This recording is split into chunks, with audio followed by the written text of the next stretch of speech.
footage to catch up with Killing Joke, and we thought we may as well, as far as the interview is concerned, go back to where it all started. And how was Killing Joke formed?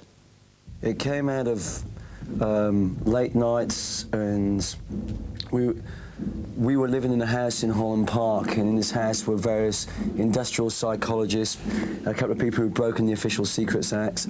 It was a very interesting house, and we used to stay up all night and discuss the music industry before we actually went into it. And we used to try to find the reason why certain bands started out with ideals, and then when they'd gone through the machinery of the industry, they ended up as a homogenized version of what they once were. And we used to speculate on what would happen to us after going through the industry to maybe 10 or 15 years. And so we used to come up with this phrase, the Killing Joke, when we reached a certain level of absolute frustration.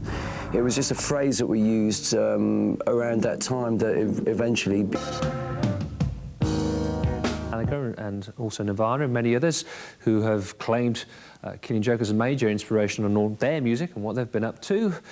It's time to catch up with the band and themselves as they've newly reformed. Now, of course, they split, as in Youth left the group in 1982. And during the interview situation, of course, it was an obvious thing to ask how that kind of came about, and also how they felt at the time of the original splitting of Killing Joke. I wasn't altogether walking these shores, if you like. It all went off, man, at that time. We were unleashing something that was far beyond us at the time, and it's taken us about 10 years to recover from it. Oh, don't forget, we were only 21. And when we started the band, we were all 17 and 18. So that was a lot of experience to cope with at the time. And, yeah, it's taken its toll, and it's taken its time to settle down and settle into something that we can work. I feel the difference between now and the early days is, I mean, we don't suffer from nostalgia. The difference is we feel more focused, we feel more in control of our own destinies. If we want to put out a record, we put one out. We don't ask permission to some A&R person as individuals. We have those facilities between us.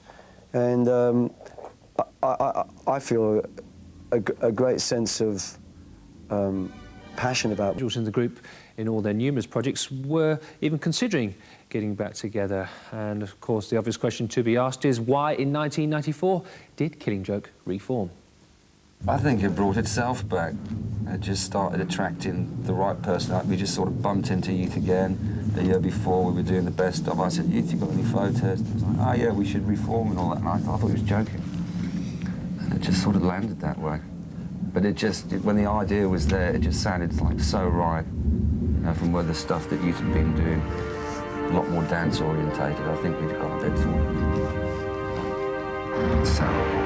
Millennium, and I suppose it's very apt to ask them, and I'll leave them to answer. What is it all about? What is Millennium all about? See you soon. I see massive change in the next 6 years. Massive change. Totally unpredictable, volatile. I want to capture that sense of living now, participate.